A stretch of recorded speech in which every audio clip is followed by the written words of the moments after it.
Hello, everyone, and welcome back to Beyond the Scoreboard, presented by RDSC, and I'm your host, Michael Lyons. And today we have a lot to talk about in the NBA this week. It's been a historic week from Shai Gilgeous-Alexander breaking Wilt Chamberlain's 20-point streak record to Bam Adebayo's 83-point game. And we are going to start off with Shai Gilgeous-Alexander. I came into today's episode, and if you're going to listen to this on YouTube or watch it on YouTube afterwards, the title is going to be, Is Shai Gilgeous-Alexander underrated? Because at this point in his career, with how much hate he gets and the fact that people like to overlook him a lot, it feels like Shai is underrated. In my opinion, he's the greatest scorer of his generation. Now, his generation's a little weird on how you want to put it, because generations in the NBA is a little different than the modern, everyday sense of the years you're born, that's your generation. I look at Shai in this next generation, the generation after LeBron. So after KD, after Curry, all these guys are once out of the league. It's then Shai Gilgeous-Alexander's league. So Luka, Cade, Ant, Tyrese, Wemby, Cooper Flag, LaMelo Ball, Tyrese Halliburton, and Tyrese Maxey. These are all guys that are kind of in the Shai Gilgeous-Alexander generation. We're going to start, he's broken Wilt Chamberlain's record, which is 127 straight games of 20-plus points in a single game. Shai and Wilt, like everybody believes, is a mythical creature. I mean, he's been in talks a lot recently due to Shai breaking his record, and Bam Adebayo's just scoring 83 points, only 17 off the scoring record in a single game, which is Wilt Chamberlain with 100. It feels like, and everybody likes to put it as Wilt is a mythical creature. We don't really ever know what to expect when we're looking at Wilt Chamberlain records, if they really are something that we should really take into consideration when we're talking about NBA history, because the dude averaged 50 points in a game, or 50 points in a season. He scored 100 points in a game. It's a weird situation to be in when you're talking about Wilt, but when somebody does break a Wilt Chamberlain record, it feels like, man, that guy must be really good. The fact that he's breaking a Wilt Chamberlain record, that people look at Wilt's records and they're like, there's no way that'll ever be broken. And Shai Gilgeous-Alexander just did it. He passed Wilt Chamberlain last night with now 127 consecutive games with 20-plus points. It was 126 prior, now it's 127. Shai stands alone at the top of the record books. And it's crazy to also think that second place on this is also Wilt Chamberlain. Well, now third place is Wilt Chamberlain with 92. So the top two in this record were not even ever close. I believe it's 92 is third place now. 126 is second, and then 127 was Shai. And he's still going. There's a chance he could get to 150, maybe 160, because it doesn't look like Shai is slowing down anytime soon. And behind the Wilt records was Oscar Robertson, who had 79 straight games with 20-plus points. So Shai is an elite company, and this elite company isn't just over this 20-game stretch. Shai has the longest 20-point streak out of any MVP in the modern 21st century. Second place is Kevin Durant with 72. Shai could double him by the end of the season. After that is Kobe, and then Iverson, and then Harden. These are guys that are all elite scorers that everybody looks at and they're like, yeah, those are the best scorers of all time. James Harden, Kobe Bryant, Kevin Durant, Michael Jordan. But Shai Gilgeous-Alexander could double them. At this point, he's already doubled Kobe and Iverson and Harden and LeBron. And then if you go even further, Curry's only at 23 is his longest streak. Dirk Nowitzki's at 31. Shai Gilgeous-Alexander is in a league of his own when it comes to consistency. This guy is one of the most consistent players we've ever seen in NBA history, and nobody wants to give him the credit. He's the fourth player in NBA history to average 30-plus points per game in 4 straight seasons. Now, he hasn't technically completed it because he has to do it this season, but as of right now, he's going to complete it. He will join Wilt, MJ, Oscar Robertson, and Adrian Dantley, so he'll be the 5th player to complete this. Michael Jordan. He's going to be joining Michael Jordan and Wilt Chamberlain once again in the record books. And then Oscar Robertson. And, I mean, Adrian Dantley isn't somebody to talk about super, but that dude was hooping back in the day. When I was doing the research on this topic, looking at this, I didn't realize how good Adrian Dantley is. I think it's because he played for the Jazz, and not a lot of people really talk about him. He's kind of lost in Jazz history because he's not like the big names like Karl Malone or even like a Mark Eaton who was dominating. But Adrian Dantley was a dominant force way back. And Shai is on his way to this 4 straight seasons of 30-plus points per game while shooting similar splits to Wilt Chamberlain, to Michael Jordan, to Adrian Dantley, and better than Oscar Robertson. Shai is in elite company that we just don't like. It's hard to fathom, and it's easy to look past it because Shai Gilgeous-Alexander is so hated by so many people in the NBA today, just because of the fact that he shoots free throws. Well, let me give you this. He's doing this while shooting less free throws than all of them, and Harden over his 3-year streak, and Kobe over his 2-year streak, and he's never led the league in free throw attempts. Everybody above him could say they did that. Shai Gilgeous-Alexander is not a free throw merchant. I know everybody likes to say that, but if I just pull up this graph that I was looking at before, during his 20-point streak, only 25% of his points came from the free throw line. The rest of it, in looking at this, it's so spread out, which is insane to just see how spread out it is. Right now, it's a pie chart. 25% is from the free throw line. 20% is from the restricted area.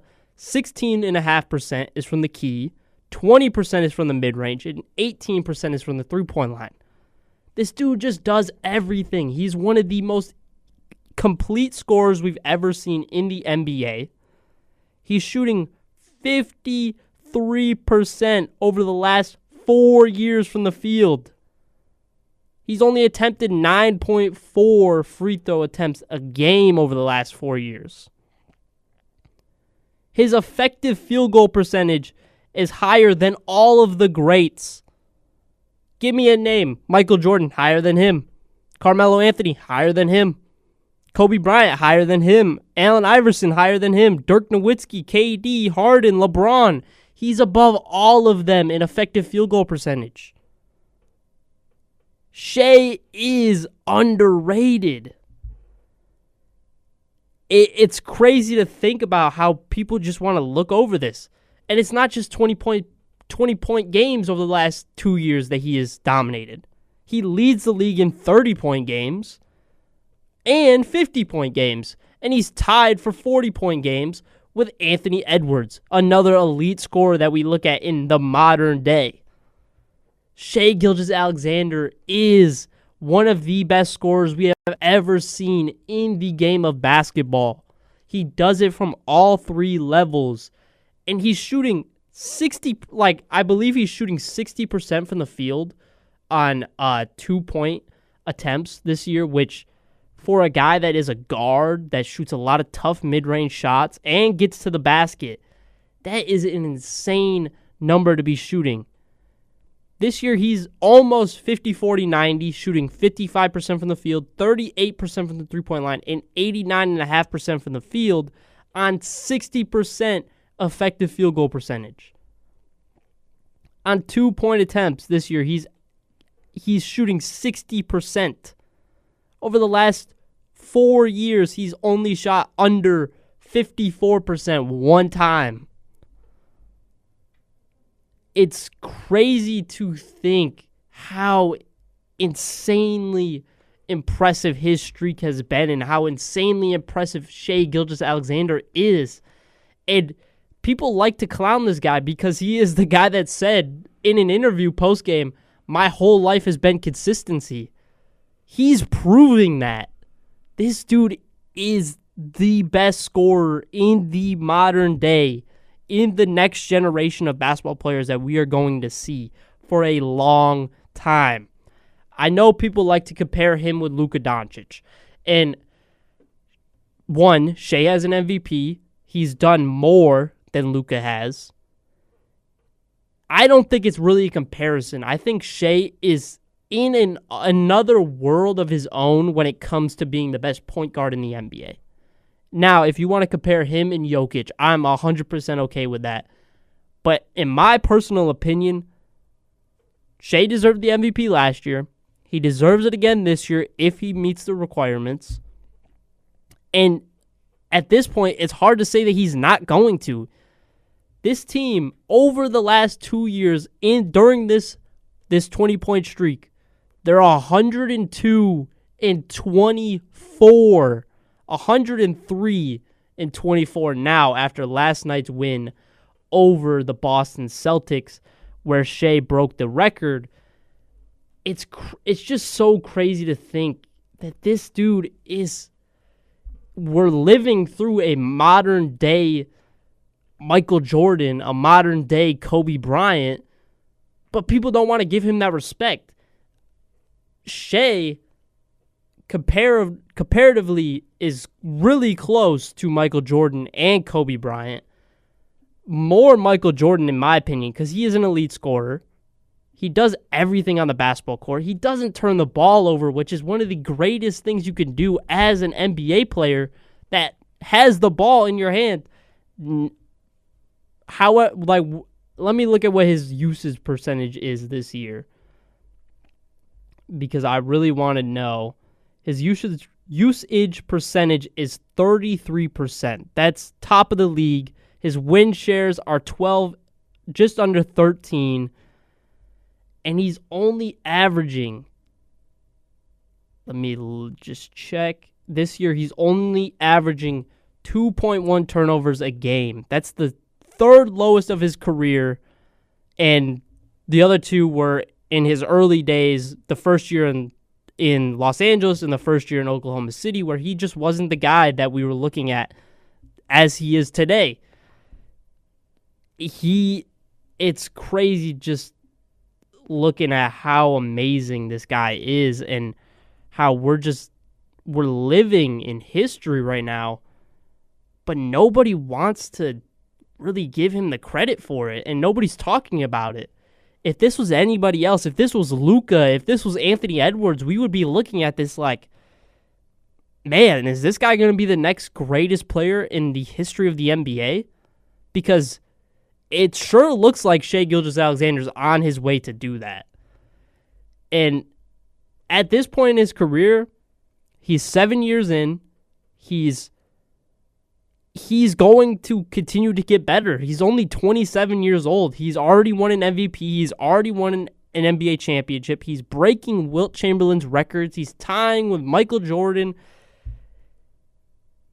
It's difficult to say that this dude won't end up as a top 10 player all time. I understand people don't want to believe it, and it's hard to put a guy that we're just living through, because a lot of these guys before us were folktale. I wasn't old enough to watch Michael Jordan. I watched small bits of Kobe Bryant because I just wasn't old enough to comprehend Kobe Bryant as a player. But this dude is breaking their records. He's playing better than they were. He's playing to the level of one of the greatest players of all time in Michael Jordan, and he's breaking Wilt Chamberlain's records, who we look at as a unicorn, as a guy that nobody thought that Wilt Chamberlain records would be broken in the modern day of basketball, because the talent is just so much better. Well, the top end talent is way better than it was back then as well. Shai Gilgeous-Alexander is proving everybody wrong. And I love the nonchalant ways that Shai goes about dealing with this, because he doesn't look at it as like something to stop him. He just wants to prove everybody wrong, which is the perfect mindset you could have as a guy that is one of the greatest in the NBA as of today and could go down as one of the greatest players of all time. If not one of the greatest players of all time, he will definitely go down as one of the greatest scorers in the history of the NBA, because, man, this dude is in elite company, and we have to give him his respect. He's overhated. And at this point, like I brought up at the start of the show, Shai Gilgeous-Alexander is underrated. Nobody wants to give him the credit that he really deserves. It's just, if we ever see somebody putting up numbers comparable to Michael Jordan, we look at them like, man, this could be the next face of the NBA. Everybody's trying to push that on Anthony Edwards or Cade Cunningham. But Shai Gilgeous-Alexander is just staring them right in the face. And even a crazier stat is, since last year's All-Star break, he's shooting 39.3% from the three-point line, which is one of his weaknesses, if you could even call it that, because there's nothing weak about his game whatsoever. Over that stretch, he's shooting 0.5% less than Steph Curry, more than Kawhi Leonard, more than Anthony Edwards, more than Desmond Bane, and better than Klay Thompson. Again, Steph Curry, one of the greats, the greatest shooter of all time. He's in elite company in every aspect of the game, and this dude does everything on the court. He does not take possessions off on the defensive end. He plays defense. He's averaged over a steal and a block. In the past, prior to this season, he averages a steal and a block per game. This year, he's averaging a steal and a half, just under a block, 1 block per game. Shai is the most complete player in the NBA, and I don't think there's any real argument for it.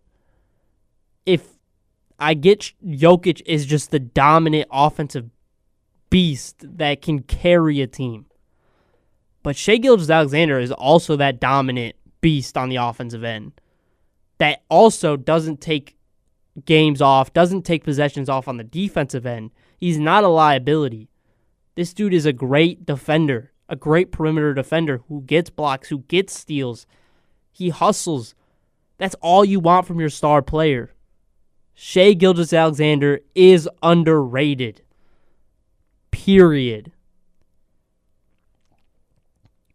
And if you don't believe me, if you don't agree with me, just turn on the tape. Look at the stats yourself. Shai Gilgeous-Alexander is underrated. I know people like to complain about the free throw attempts. This dude's never led the league in free throws. Over his best stretches of games, he's shot less free throws than Kobe and Harden and Michael Jordan and Wilt Chamberlain and Allen Iverson. And it's just the elite company he's in, while being more efficient and with less free throw attempts, as a great scorer, as something that is the easiest bucket in the game, is getting a free shot at the rim. And he doesn't get the whistle as much as people really think he does. He doesn't shoot as much free throws as people really think he does. He's never led the league. He's been second multiple times, but he's never led the league. So the foul merchant, the only can put up numbers on a good team conversation with Shai Gilgeous-Alexander, I think, is dead in the water. And at this point, people are just going to hate on him because he's great, which they've been doing for a long time. And it's going to continue to happen. It's happened with every great player in the NBA. People hate on LeBron James. I'll be honest, when I was younger, first getting into basketball, I didn't like LeBron James. I've grown into liking LeBron James. So, again, if you want to become a true NBA fan and understand how great these players are, you have to remove the bias that you see on the internet from people that just are forcing opinions onto others, forcing to get clicks. That's what happens in media and anything, whether you're talking about the news, sports, entertainment. People bring up false conversations, or they bring up conversations that are easy to talk about to get clicks. I'm not that person. I'm not going to come on here and bash Shai Gilgeous-Alexander for what he does as a great NBA player. And I'm going to continue to advocate that Shai Gilgeous-Alexander is underrated. I'm going to say it until he gets the proper flowers he deserves. And I believe he's going to win back-to-back MVPs. The Thunder are still a threat to win the NBA championship. So I really wonder what this does for Shai Gilgeous-Alexander's historical importance and how people look at him once he wins another MVP, and if they win the championship this year, what that will also do for people that hate on Shai Gilgeous-Alexander. I want to know what's going to happen to them. Are they going to jump ship and get on the bandwagon once it's applicable, once it's likable to like Shai Gilgeous-Alexander? I'm just going to say it right now. I've been saying it the past 2 years since I've had this platform to speak on. Shai Gilgeous-Alexander deserves all the flowers that I will continue to give him, that people continue to give him. If NBA players like Reggie Miller, Richard Jefferson, if guys like that are giving Shai Gilgeous-Alexander flowers, that's when you know they know basketball. They watch basketball every single day of their life. They talk about basketball. They were in the NBA. Those are the people, if you really don't know your opinion on something, those are the people you should look at. Not the random podcasters like myself that push their opinions onto others. I'm pushing my opinion of I think Shai is underrated. I think he deserves all of his credit, and I don't think he gets enough credit. I'll be 100% honest. I'm pushing that. It's the people that aren't honest about what they're pushing and how they switch up. That's what changes narratives around players. I take it from my inspiration of Kenny Beecham, King of the Fourth Quarter. Enjoy basketball. You've probably seen me wear the hat if you watch the YouTube episodes. Enjoying basketball is the greatest thing you can do if you want to watch basketball. Not everything has to be taken and dissected on every single magnitude. You don't have to tear somebody down because of a great game or a bad game. Just enjoy basketball. At the end of the day, we're watching it, watching professional athletes break records, do insanely impressive things that us as everyday citizens cannot do. So, and they don't care if you don't like them. None of these players really care what their media presence is. Obviously, they want to be liked, but also if they get some hate, that's even more clicks for them. That's more money in their pockets. So, at the end of the day, what's the point of hating on people when we're just witnessing history? Just enjoy it. History is there to be enjoyed when it's something in sports. But with that, we're going to take a quick commercial break, and we'll be back to talk about the rest of the historical week we just had in the NBA, and we're going to finish off talking about Jason Tatum and his return to the NBA post-Achilles injury. So stay tuned. We'll be right back. This has been presented by RDSC. I am your host, Michael Lyons, and this is Beyond the Scoreboard. Hello, everyone, and welcome back to Beyond the Scoreboard, presented by RDSC, and I am your host, Michael Lyons. And like I said, when we finish this Shai Gilgeous-Alexander debate and talk, we are going to move on to Bam Adebayo's 83-point game just a couple nights ago. Now, there's been a lot of talk over the last couple of days of Bam Adebayo breaking Kobe Bryant's second place record in points in a game. just behind Wilt Chamberlain at 100.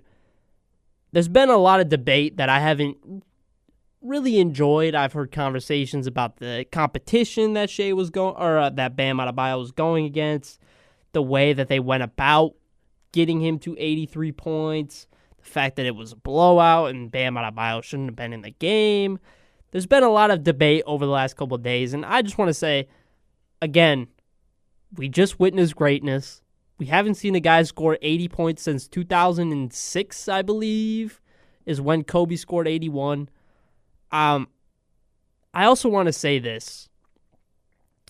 I understand Kobe Bryant is some people's favorite player, and I understand he means a lot to a lot of people. And personally, I feel that way as well. I love Kobe Bryant as a player. I love what he meant and what he stood for as a person, the mentality that he played the game with, because it was eerily similar to Michael Jordan. And Michael Jordan is my favorite player of all time. So Kobe is also up there. But I'm also not a Kobe stan. I'm not one of these guys that anytime something remotely involving Kobe Bryant comes up, you completely bash the other person that is in the conversation. I think that happens a lot with Kobe Bryant fans that just want to be fans of Kobe Bryant but don't want to be a fan of basketball. I don't think Kobe Bryant would have, if he was here today, rest in peace Kobe Bryant, the Mamba. If he was here today, I don't think he'd have any issue with the fact that Bam Adebayo broke his record. Records are meant to be broke. Some don't look like they'll ever be broken. But some are going to be broken, and they're meant to be broken. That's why they're records. That's why they're recorded. So somebody can then go in 5-10 years and then do better than that. The fact of Kobe Bryant fans saying, oh, Bam Adebayo, you shouldn't have broken Kobe Bryant's record because Kobe Bryant meant so much to the game and you're just Bam Adebayo. Okay. I don't personally know if Bam Adebayo was a huge Kobe Bryant fan, but if I was a Kobe Bryant fan and I had 70 with 7 minutes left, I'm trying to break Kobe Bryant's record.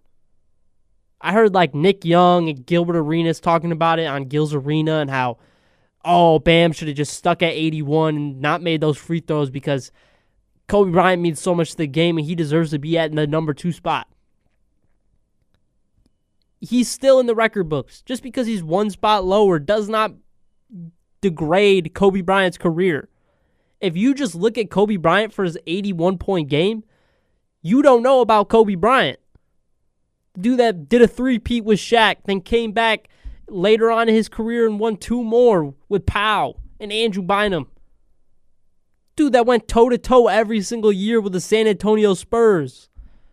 Was the face of the NBA for a long time, who today still has a lot of impact on the NBA and pop in modern history. Kobe Bryant is one of those people. He's a political figure, or not a political figure. He's a public figure that everybody cares about. When Kobe Bryant passed away, that was genuinely one of the saddest days in NBA history because Kobe meant so much to the game, not just on the floor, but also off the floor. But I understand that you don't like to see Kobe Bryant's record being broken. But if you want to think like Kobe Bryant, Kobe would have said, I got 70 with 7 minutes left. I'm going for as many points as I can get because that's Kobe Bryant's mentality. No matter if it's a blowout or not. If I'm in the game and I got 70, I'm going for as many points as I can get. That's the Kobe Bryant mindset. People are forgetting that. They're losing that in this conversation. Kobe would want Bam Adebayo to break his record. Kobe would want Jason Tatum to break his record. Kobe would want Devin Booker to break his record. They just haven't done it yet. Bam Adebayo has done it. And now, since somebody has broken his record, it's just constant harassment and degrading towards Bam Adebayo when he just broke a record. I want to talk about what Bam Adebayo said, and I saved this on Instagram because I did want to talk about it. Bam Adebayo said, in response to critics claiming his 83-point game was unethical. He said, "You're blaming me. You should be blaming the head coach. I was not the one who let me go one-on-one the whole game until I had 70. Then you sent the double. At that point, I had 70 with 9 minutes to go. You think I'm not going for it?" If that doesn't scream to you Kobe Bryant mentality, if that does not scream to you the Mamba mentality, I don't understand what you see about the Mamba mentality that I don't see. Because that is Kobe in a nutshell right there. If I'm in the game, I got 70 points. I'm going for as many as I can get, no matter what the score is. That's who Kobe Bryant was. That's who Michael Jordan was. Bam Adebayo just did that, and Kobe Bryant fans want to bash him for breaking the record. It just doesn't make any sense. And then you bring up the conversation of Bam compared to some other modern-day scoring games that Bam just didn't deal with any sort of great competition. Well, Bam had like 48 at halftime. He had 31 in the first half, which I believe he broke his career scoring record in the first half of this game. I could be wrong, but I believe he did. And now if we just look at it, yes, the Wizards are 16-48 after they lost to the Miami Heat. Luka's 73-point game. 18-27 Atlanta Hawks missed the playoffs. I believe they were in the play-in that year. Kobe Bryant's 81-point game. 14-27 Toronto Raptors missed the playoffs. Donovan Mitchell's 71-point game. 16-21 Chicago Bulls, no playoffs. Damian Lillard, 71-point game. 13-47 Houston Rockets, no playoffs. Joel Embiid, 70-point game. 8-35 San Antonio Spurs, no playoffs. The only modern somebody score 70 or more was Devin Booker when they lost to the 47-26 Boston Celtics at the time that went to the conference finals. I heard again on Gil's Arena right after it happened. It might have been Rashad. I don't remember exactly who said it, but they did say, "Oh, but Bam just wasn't dealing with any competition." Again, you can only play who's in front of you. If Bam scored 83 against the Oklahoma City Thunder, would that really happen? Would you really be talking about, oh, they don't have competition? No, you're just saying it because he's playing the Washington Wizards. You can only play who you're playing against. And then people want to say, oh, Bam. The only thing I didn't like about the Bam Adebayo game, and I'll be honest, this is literally the only thing I didn't like. But I understand why they did it because they wanted him to break the record. I didn't like personally fouling up however many points as soon as the Washington Wizards got the ball. So to continue to prolong the game and get Bam Adebayo his points, I don't like that. But you can't blame Eric Spoelstra. You can't blame his teammates for doing it. They want to be a part of NBA history as well. If you're Keyshawn Johnson, if you're Kasparis Yakashonis, if you're Jaime Jaquez, you could tell your kids in 20, 30 years, once you're done playing in the NBA, your grandkids, when you're old and your kids have kids, that I was on the court when Bam Adebayo scored 83 points. So again, it's just a part of history. It's a record. It's going to happen. It doesn't just impact Bam Adebayo. It impacts everybody else around the organization, coaching staff, players, treatment managers, all that. They can all say that at one point in my life, I was on the court helping Bam Adebayo score 83 points. And then people like to bring up the fact that he had 36, or he made 36 free throws. He attempted 43, which is now an NBA record as well. You can't control that. The refs are calling the fouls. I believe the refs partially wanted to see Bam Adebayo score as many points. So, again, there was a couple questionable calls, but for the most part, Bam Adebayo was getting hacked because nobody on the floor could guard him. Whether it was Alex Sarr, whether it was Tristan Vucevic, whether it was Will Riley, Bilal Coulibaly, nobody could guard Bam Adebayo, so the only way to try and stop him was to follow him. And then they're double team, triple teaming him. He's still getting the ball and scoring, and with the double and triple teams, he's getting bumped, he's getting fouled. So, again, if you have a problem with Bam Adebayo shooting 43 free throws, don't be mad at Bam Adebayo. Be mad at the refs. Be mad at the Washington Wizards for hacking him the entire game. As simple as that. Also, the conversation that, Bam, they were up so much, he shouldn't have been in the game. He only played 42 minutes, which is less than Luka Doncic played in his 73-point game. The same that Kobe Bryant played, less than Donovan Mitchell, who went into overtime, more than Damian Lillard, less than Devin Booker, and more than Joel Embiid. He's pretty much in the middle, if you look at it. He's in the medium of minutes played in a great game. So, yeah, there's all the conversation about maybe Bam Adebayo shouldn't have been in the game, but if you are in that situation, would you not tell your coach, Coach, I want to be in the game. I want to score as many points as I can. I got 70 with 7 minutes left. I want to see how many points I can score. If you are not somebody that's going to say yes to that, then you're just lying to yourself. Because it's just not true. If you are a professional NBA player, a high school basketball player, a college basketball player, a pro-am player, an amateur semi-pro player, playing in the Drew League, playing in wherever, anywhere in the world, if you have 70 points with 7 minutes left, you're going to try and score as many points as you can get. And either you're going to tell your coach, I want to be on the court, or if your coach pulls you off, you're going to be pissed. Because I know I would, no matter what the situation is. If we're beating the team by 90 points, I still want to be on the floor. Because I want to see if I can score 100. If Wilt Chamberlain did it one time, I might be able to do it. It doesn't matter the competition. It doesn't matter the minutes played. It doesn't matter the situation. It just matters the fact that Bam Adebayo is now in the record books.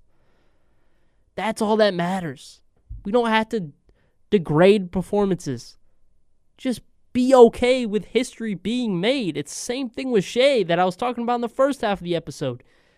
Just be okay with things changing in the history of the NBA. Not everything changes everything changes for a reason. And if we have record books, those records are there to be broken. If you don't want to see records be broken, you don't have to watch the game. You don't have to watch the NBA. Records get broken in all sports. So at that point, you just don't like sports. Because at the end of the day, sports is to break records. Sports is to become the best player you can be. That's what matters about sports. Whether it's basketball, football, tennis, hockey, lacrosse. I don't care what sport it is. I want to see records get broken. I want to see things changing in the history of the sport. That is what matters. We don't always have to take every single little tiny look and we have to have a conversation about every little tiny thing. Just be okay with things happening. Be okay with Bam Adebayo scoring 83 points, even if you're a huge Kobe Bryant fan, even if you're a huge Luka Dame fan, whatever. It doesn't matter. They're all different players. You can just be a fan of Bam Adebayo, or you don't have to be a fan of Bam Adebayo. You could just be okay with the fact that Bam Adebayo scored 83 points. Now, I will say it does feel a little weird that the record books goes, Wilt, Bam Adebayo, Kobe. Now, that feels weird. I will not lie. Bam was probably one of the last people I would have expected to ever score 83 points. But that is what is so amazing about the fact that he did do it. This dude isn't a good three-point shooter. in modern NBA, if we look at the other games, Luka 8 for 13 from the 3-point line. Kobe 7 for 13. Donovan Mitchell 7 for 15. Dame 13 for 22. Devin Booker 4 for 11. Joel Embiid 1 for 2 on threes, which is crazy. He was just giving the work to rookie Victor Wembanyama. But Bam Adebayo, who on the year is shooting, now he didn't shoot great from the 3-point line. I'm not going to even try to argue that. He shot 7 for 22, which, again, isn't great, but when you're desperate at the end to try and score as many points as you can get, you're going to chuck up a lot of shots. He's only attempted on the year, and this is after the record, so again, some things might be a little different than before it, but during the season, and this is the highest in his career that he's made threes in a game, per game, is 1.7 this year. Now, it probably was like 1.5, 1 point whatever prior to this game, so it's a little skewed, but he's only averaged 1.7 3-pointers per game this year, the highest in his career, and he's made 5.3. He just shot 7 for 22. So, again, it's just the little things that he's doing that just make this such an interesting thing, and how it's crazy that Bam Adebayo, out of all people, did score 83 points. But, again, it's just be okay with it. It has nothing to do with hating on him or anything. Just, it's history, so let's just be like, wow, we just watched history, because I for sure know I wasn't going to tune into that Miami Heat game. I didn't really care about Miami Heat versus Washington Wizards on May 11th or 10th, whatever day it was. I didn't care. I'm just going to be 100% honest. I like watching basketball, but I don't care enough to watch Miami Heat versus Washington Wizards when the Wizards are 6-48 and the Miami Heat are a play-in team battling it out. But when he had 48 at halftime, and then he had 60, and then he had 70, it was like, oh, I gotta tune into this game, because I want to see what Bam Adebayo is gonna do. I want to see if he's gonna break Kobe's record, if he is gonna, how close he's gonna get to Wilt record. So, again, be okay with history being changed. Just go with the flow. That's the easiest conversation to have. Just be okay with it. Just respect that history is changing every single day in the NBA. And now, finally, we are going to talk about the man that is back in the NBA post-Achilles tear. Jason Tatum is back in the NBA. He's played 3 games. He did not play last night against the Oklahoma City Thunder in their 2-point loss. Jason Tatum he's looked all right. He's looked like what you expect from a guy that is 9 months removed from an Achilles injury. He's kind of expedited the Achilles timeline of returning from the Achilles injury. Jason Tatum right now in the 3 games, 19.7 points per game, just over 6.5 rebounds, 3.5 assists, 1 steal, 27 minutes per game, 39% for the field, 29% for the 3-point line, 52% on 2-point shots, 47% effective field goal percentage, and 85.5% from the free throw line. Solid stats from a guy that's just coming back from Achilles injury, trying to get his footing. I like that as soon as he started all these games. Their game against his first game back against Dallas. Again, the normal things you expect. Shots were short. He's coming back from an injury. He's getting his legs back. He's trying to ramp back up to NBA level physicality and speed. You saw that he was a little huffing and puffing on the court, which you expect. He left some shots short, but then it was like randomly you just see Jason Tatum just fly up and try to dunk it. Now, he did miss, which it looked bad that he missed because you could just see he didn't get enough off the floor, but again, it just comes with the fact that he's getting his legs underneath him. He's getting getting ramped back up to NBA activity, which is huge. But the fact that he has the confidence, and Joe Mazzulla and the Boston Celtics were like, well, we're not going to have a minutes restriction. We want you to go do Jason Tatum things, and he did that. And he went out, tried to dunk it.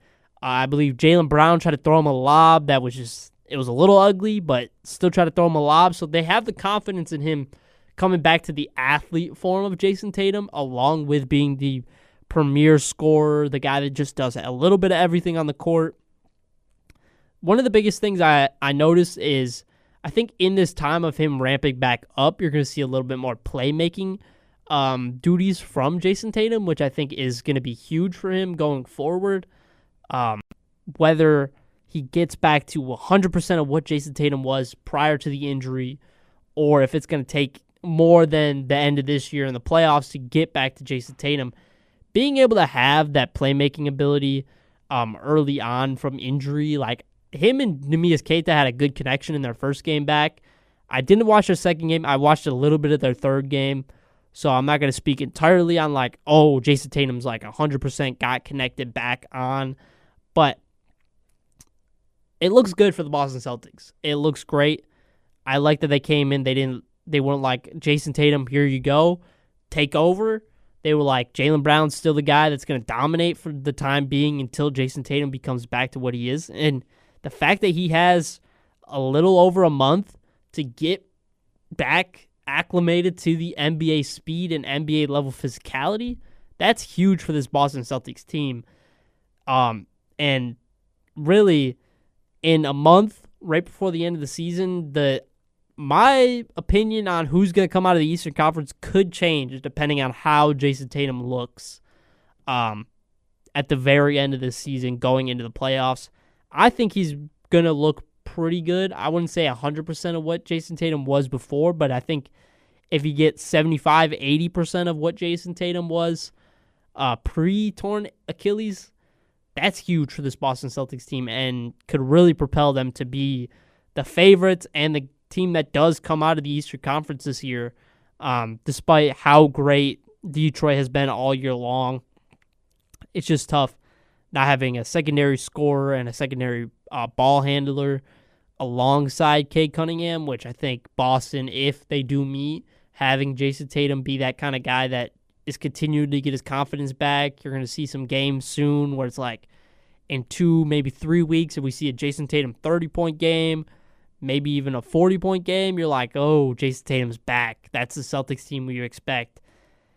And it really just proves to you how great Jason Tatum is as a player, the confidence he has, and the Boston Celtics as an organization. The fact that they lost Kristaps, they lost Drew Holiday, they lost Al Horford, Luke Cornett, and they just got Jason Tatum back. He's played 3 games this year, and they're the second seed in the Eastern Conference, and they're really all season long, they've kind of controlled it.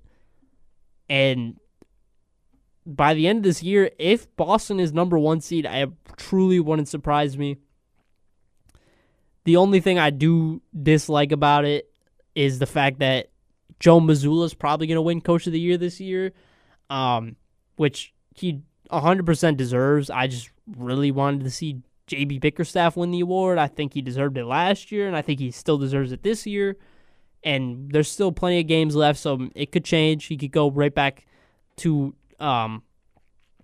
JB's odds if Boston does somewhat slide in the standings.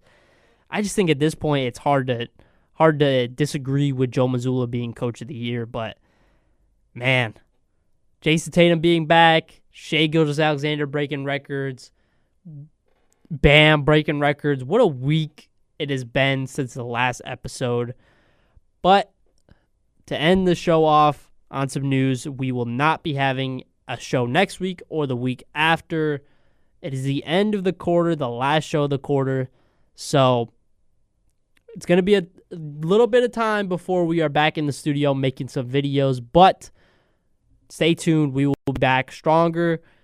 More to talk about. NBA playoffs will be right around the corner, so there will be a lot to talk about in the last month and the last quarter of the year here at DePaul.